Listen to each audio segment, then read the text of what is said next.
열왕기상 11장 26절에서 39절까지의 말씀입니다. 솔로몬의 신하 느밧의 아들 여로보암이 또한 손을 들어 왕을 대적하였으니 그는 에브라임 족속인 시레다 사람이요 그의 어머니의 이름은 수루아인이 과부더라. 그가 손을 들어 왕을 대적하는 까닭은 이러하니라. 솔로몬이 밀로를 건축하고 그의 아버지 다윗의 성읍이 무너진 것을 수축하였는데 이 사람 여로보암은 큰 용사라. 솔로몬이 이 청년의 부지런함을 보고 세워 요셉 족속의 일을 감독하게 하였더니 그 즈음에 여로보암이 예루살렘에서 나갈 때에 실로 사람 선지자 아히야가 길에서 그를 만나니 아히야가 새 의복을 입었고 그 두 사람만 들에 있었더라. 아히야가 자기가 입은 새 옷을 잡아 12조각으로 찢고 여로보암에게 이르되 너는 10조각을 가지라. 이스라엘의 하나님 여호와의 말씀이 내가 이 나라를 솔로몬의 손에서 찢어 빼앗아 10지파를 네게 주고 오직 내 종 다윗을 위하고 이스라엘 모든 지파 중에서 택한 성읍 예루살렘을 위하여 한 지파를 솔로몬에게 주리니 이는 그들이 나를 버리고 시돈 사람의 여신 아스다롯과 모압의 신 그무스와 암몬 자손의 신 밀곰을 경배하며 그의 아버지 다윗이 행함같이 아니하여 내 길로 행하지 아니하며 나 보기에 정직한 일과 내 법도와 내 율례를 행하지 아니함이니라. 그러나 내가 택한 내 종 다윗이 내 명령과 내 법도를 지켰으므로 내가 그를 위하여 솔로몬의 생전에는 온 나라를 그의 손에서 빼앗지 아니하고 주관하게 하려니와 내가 그의 아들의 손에서 나라를 빼앗아 그 10지파를 내게 줄 것이며 그의 아들에게는 내가 한 지파를 주어서 내가 거기에 내 이름을 두고자 하여 택한 성읍 예루살렘에서 내 종 다윗이 항상 내 앞에 등불을 가지고 있게 하리라. 내가 너를 취하리니 너는 내 마음에 원하는 대로 다스려 이스라엘 위에 왕이 되되 네가 만일 내가 명령한 모든 일에 순종하고 내 길로 행하며 내 눈에 합당한 일을 하며 내 종 다윗이 행함같이 내 율례와 명령을 지키면 내가 너와 함께 있어 내가 다윗을 위하여 세운 것 같이 너를 위하여 견고한 집을 세우고 이스라엘을 내게 주리라. 내가 이로 말미암아 다윗의 자손을 괴롭게 할 것이나 영원히 하지는 아니하리라 하셨느니라 한지라. 이제 솔로몬의 실패로 인해서 이스라엘은 둘로 나뉠 것입니다.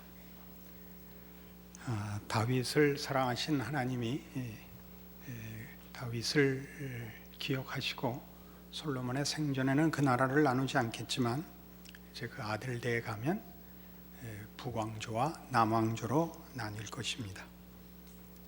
여로보암이 북왕조의 첫 왕이 될 것이고 하나님이 아히야를 보내어 그 사실을 알립니다. 그러니까 오늘 내용에서 보면 세 가지 중요한 우리가 기억해야 할 내용이 나오는데 그 첫 번째가 하나님이 역사의 주인이시다 하는 것입니다. 하나님이 그렇게 작정을 하셨습니다. 그렇게 하신 이유는 하나님의 주권과 그 권능이 또한 우리의 선택과 연결되는 것을 말합니다. 솔로몬의 배교 때문입니다. 그래서 북왕조의 첫 왕이 될 여로보암에게도 내가 나를 순종하면 다윗에게 허락한 복을 네게도 허락하겠다라고 얘기합니다. 그러나 이 나라를 둘로 나누고 솔로몬의 배교를 꾸짖을지언정 또 이스라엘의 불순종을 꾸짖을지언정 다윗에게 허락한 약속은 취소되지 않는다고 얘기합니다. 그래서 다시 첫 번째 얘기했던 오늘 내용의 첫 번째 생각할 내용이 하나님의 주권이라면 두 번째 내용은 우리의 선택과 반응과 책임이 되고 세 번째는 하나님의 은총이 됩니다. 우리 믿는 사람들에게 제일 어려운 대목이지요.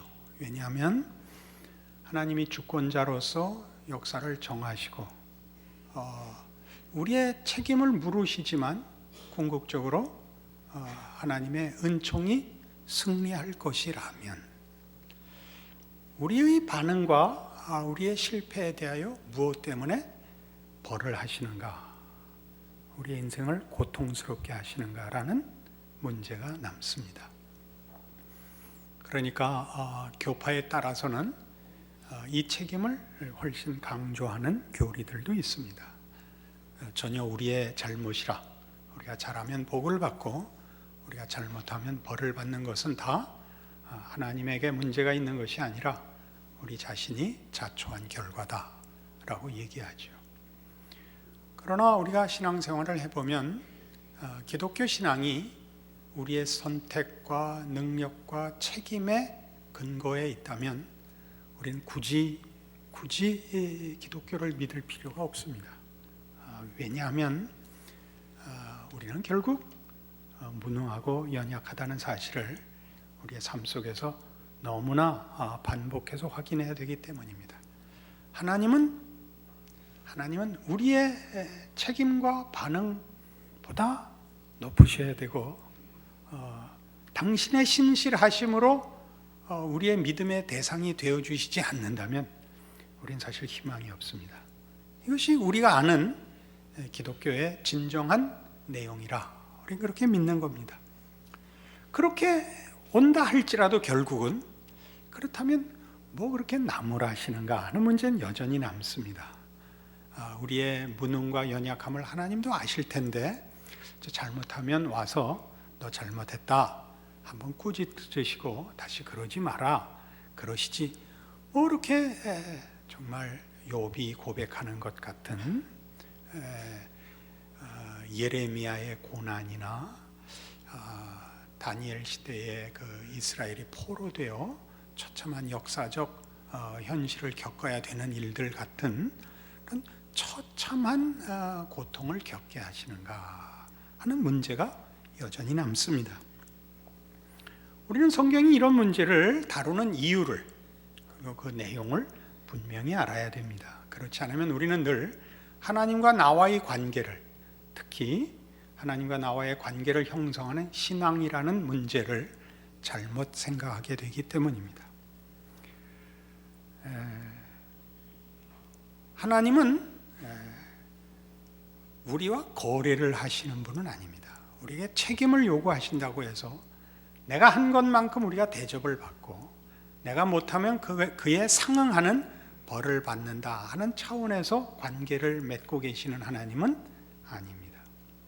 하나님이 우리에게 실패를 또는 우리의 잘못에 대하여 책임을 추궁하고 그 결과를, 우리가 잘못한 일의 결과를 요구하시는 것은 하나님이 우리에게 보상하는 이로서 만족하시지 않고 우리를 사랑하시는 하나님으로서 우리 앞에 서기를 요구하시는 탓입니다. 우리는 하나님과 우리의 관계를 또는 그 신앙을 잘잘못의 문제로 그 관계를 확보하려고 해서는 안 되고 잘잘못의 차원에서 하나님을 주장할 수 있다는 생각을 버려야 합니다.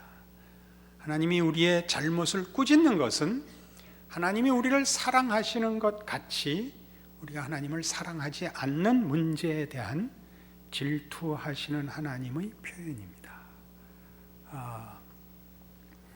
시편 51편에 가면 다윗의 유명한 회개시에서 다윗은 이런 고백을 합니다. 구약성경 시편 51편입니다. 10절 하나님이여 내 속에 정한 마음을 창조하시고 내 안에 정직한 영을 새롭게 하소서. 나를 주 앞에서 쫓아내지 마시며 주의 성령을 내게서 거두지 마소서. 주의 구원의 즐거움을 내게 회복시켜 주시고 자원하는 심령을 주사 나를 붙드소서. 이 문제는 잘못했습니다. 용서해 주십시오.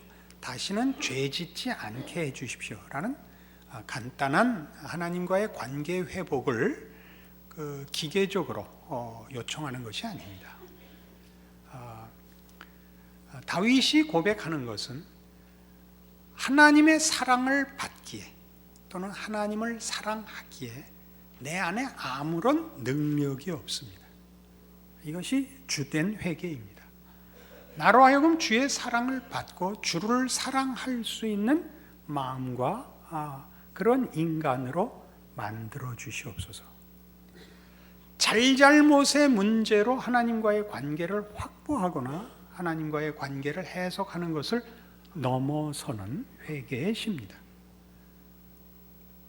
여러분, 삶 속에서 우리가 가지는 매우 큰 그 신앙상의 괴로움은 이겁니다.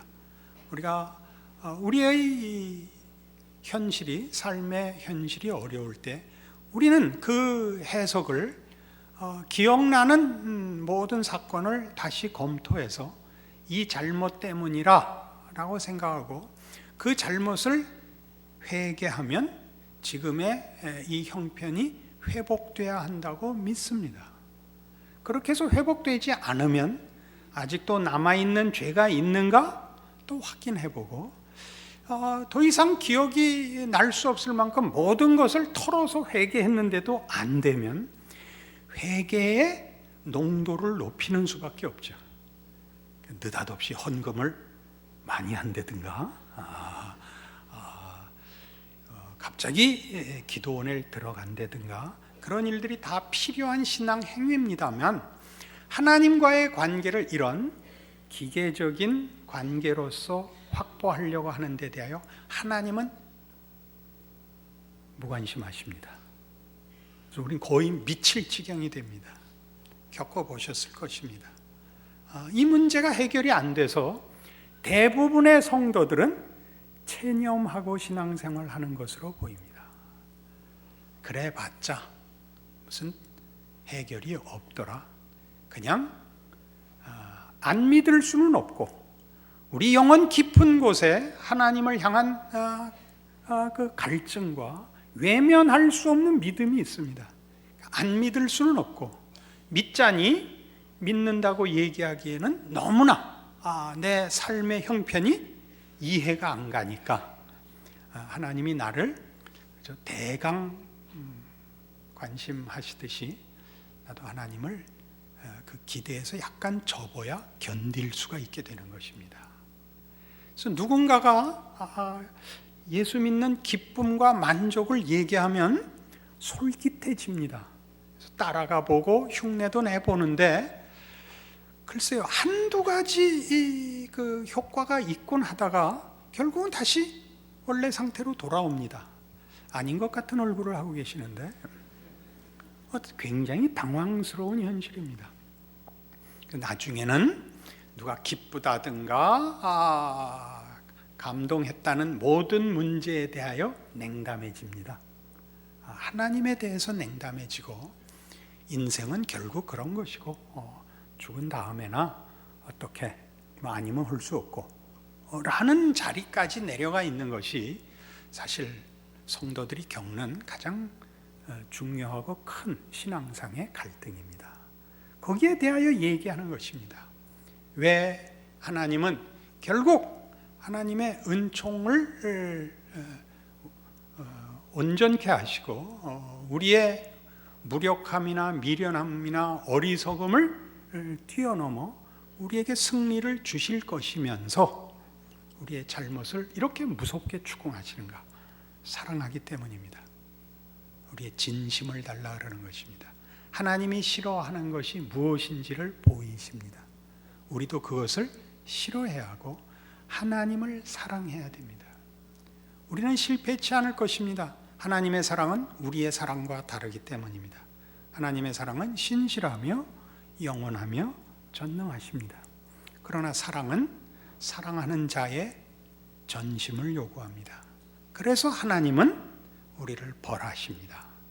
심판하시지 않습니다. 마음 아파하시는 것입니다. 이것이 오늘 이 시편에 나오는 이런 고백들 속에 묻어 있다는 것을 기억해야 합니다.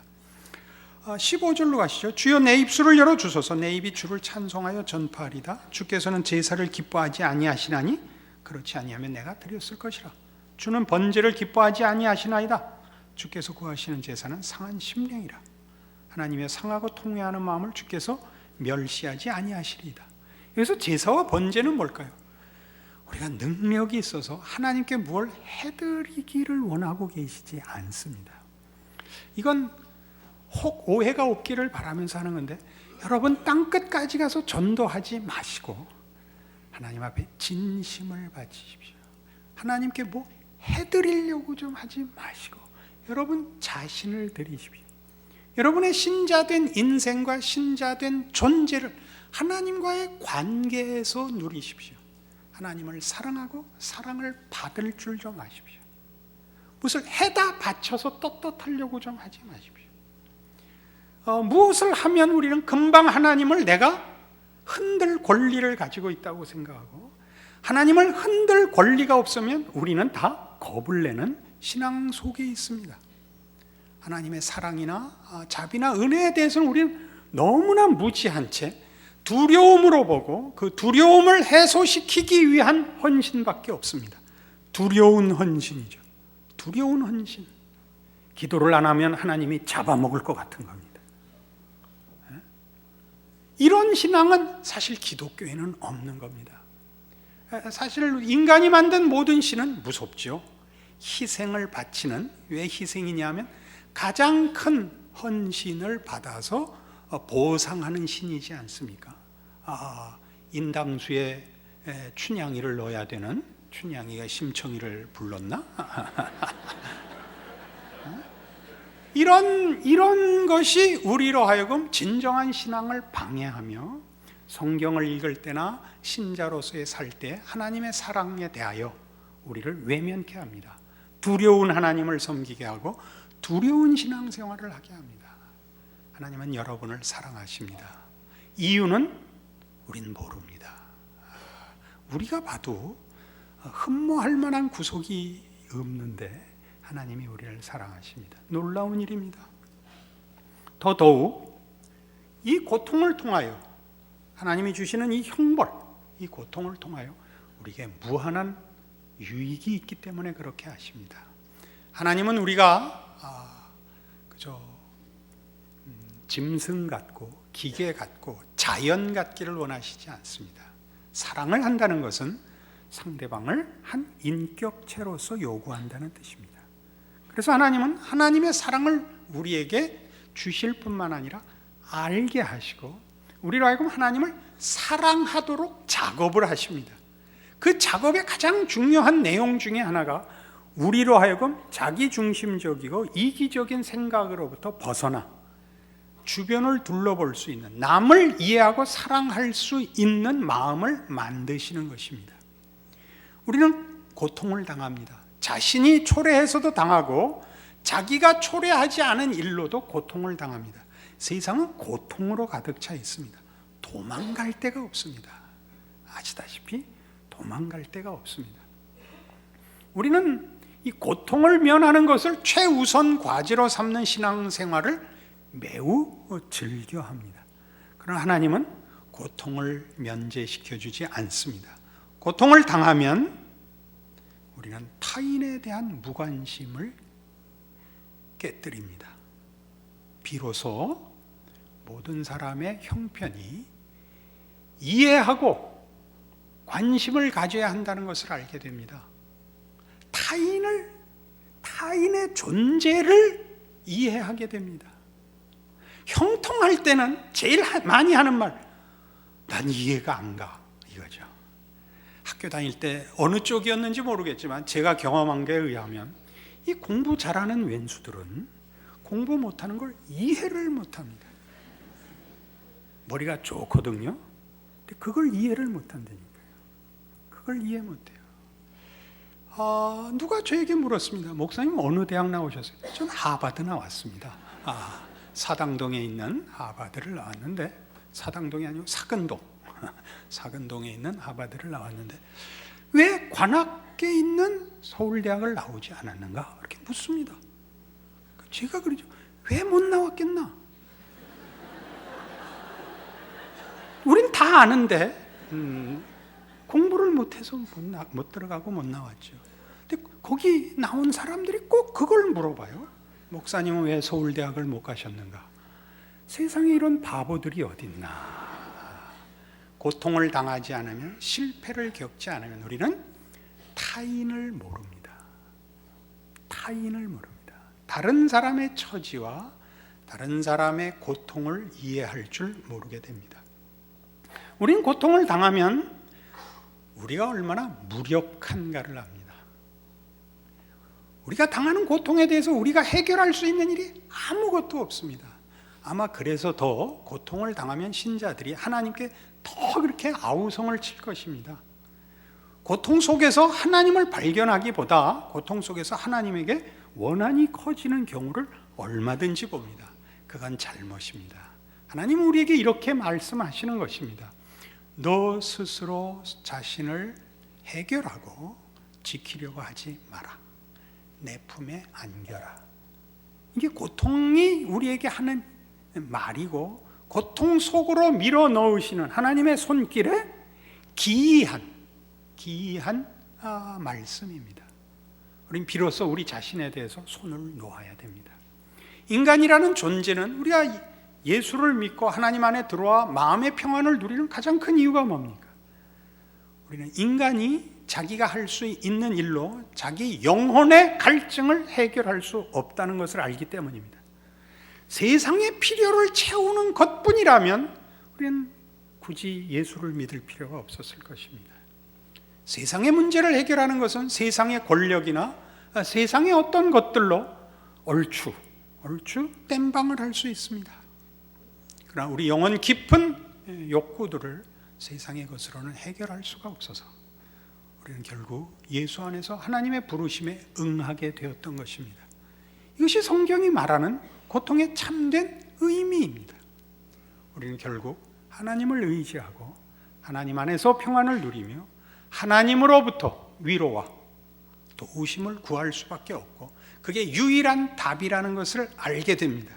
이것을 고린도전서 15장에서는 이렇게 설명하고 있습니다. 신약성경 283페이지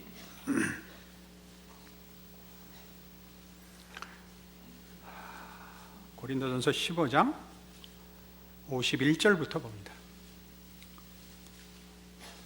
보라, 내가 너희에게 비밀을 말하노니 우리가 다 잠잘 것이 아니요 마지막 나팔에 순식간에 홀연히 다 변화되리니, 나팔 소리가 나며 죽은 자들이 썩지 아니할 것으로 다시 살아나고 우리도 변화하리라. 이 썩을 것이 반드시 썩지 아니할 것을 입겠고 이 죽을 것이 죽지 아니함을 입으리로다. 이 썩을 것이 썩지 아니함을 입고 이 죽을 것이 죽지 아니함을 입을 때에는 사망을 삼키고 이기리라고 막 기록된 말씀이 이루어지리라. 사망아, 너의 승리가 어디 있느냐? 사망아, 네가 쏘는 것이 어디 있느냐? 사망이 쏘는 것은 죄요 죄의 권능은 율법이라. 우리 주 예수 그리스도로 말미암아 우리에게 승리를 주시는 하나님께 감사하노니, 그러므로 내 사랑하는 형제들아, 견실하며 흔들리지 말고 항상 주의 일에 더욱 힘쓰는 자들이 되라. 이는 너희 수고가 주 안에서 헛되지 않은 줄 알미라. 무슨 얘기를 하는 거죠? 부활에 관한 얘기를 합니다. 우리가 결국 이 세상에선 죽어 인생을 마감할지라도 그게 끝이 아니고 부활 생명을 얻을 것을 얘기하고 있습니다. 그러나 여기는 중요한 더 깊은 성경의 가르침이 있습니다.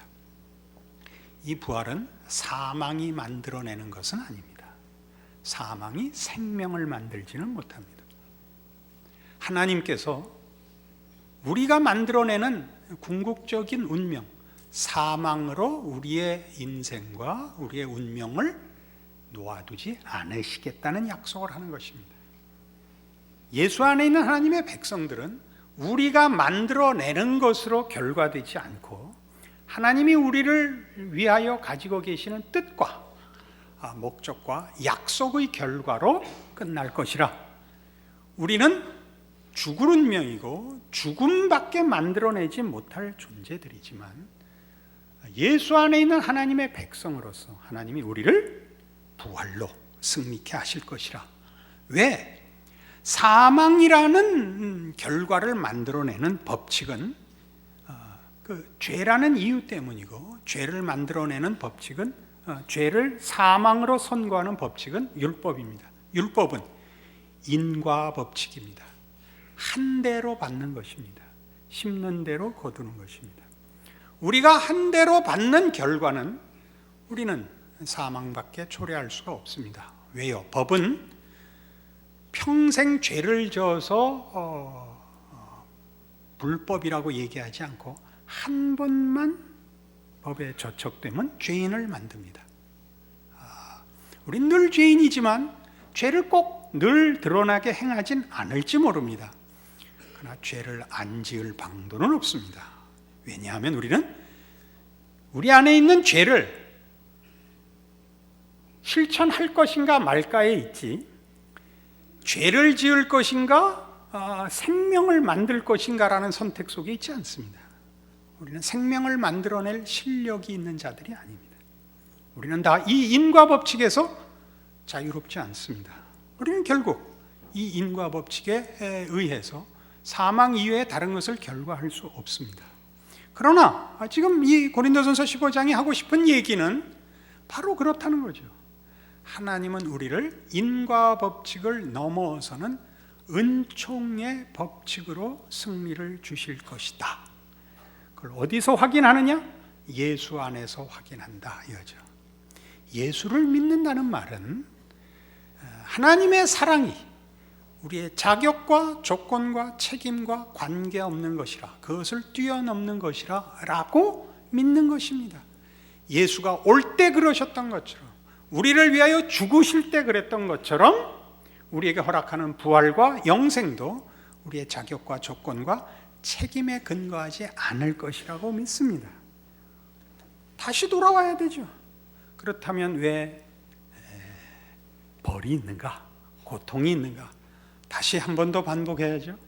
하나님은 우리의 잘잘못을 지적하는 것이 아니라 우리의 전심을 요구하는 사랑으로서 다스리시기 때문에 우리가 하나님을 외면한 문제에 대하여 가만히 있을 수 없는 분이시다.